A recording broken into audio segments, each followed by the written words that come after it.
Ma, ang aga niyan ah. What happened? Nag-aaway na naman ba kayo ni Faye? Not her. Your other sister. Si Ate Bobby? Ma, didn't I tell you to fix things with her? Ano na naman ginawa mo? She told Faye na makipagbalikan dun sa boyfriend niyang hampas lupa. Paano naman ako makikipagbati dyan sa kapatid mo sa labas? Okay, fine. You know, I'll just talk to Ate Bobby now. Ay, no, Glenn. Wag na. Baka mag-feeling important lang yung bastardang yun. Eh ma, ano nga ang gusto mong gawin ko? Ako nang bahala. Don't worry. I'll think of something.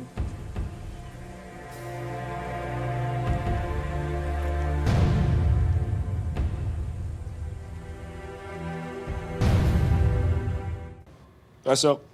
Boss, may bisita po kayo. Oh, Cecilia. Ano ginagawa mo dito? So, surprise sana kita sa office, pero maaga ka daw umuwi. You wanna grab dinner? Bakit, Len? May lakad ka ba tonight? Yeah. May mga importante kasi akong kailangan asikasuhin. Importante good? Or importante bad? You wanna tell me something?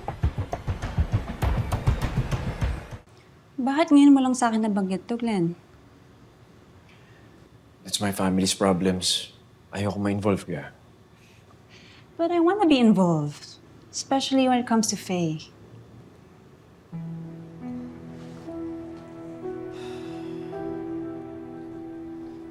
Sagutin mo nga ako, Cecilia.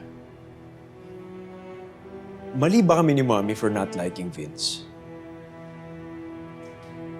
Well, given Vince's background, it's natural. Plus, your family's into politics, diba? But there's a part of me saying na, why not give him a chance? Yeah. I want to do that. For Faye. Pero hindi ako sigurado kung kaya ko eh. Ikaw nga, humingi ka ng isa pang chance. Tapos ngayon, ikaw yung ayaw magbigay.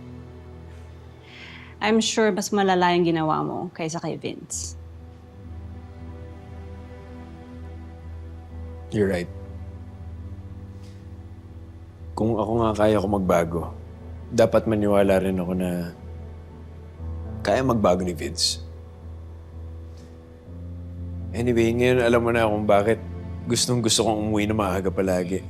Baka kasi magkalmutan si Mami tsaka si Faye. Sorry, pinagdudahan kita agad. But I think it's better na kausapin mo muna si Tita at saka si Faye. We can have dinner another time. Anyway, I'll go. Are you sure? Mm-hmm. Cecilia, thanks for being so understanding.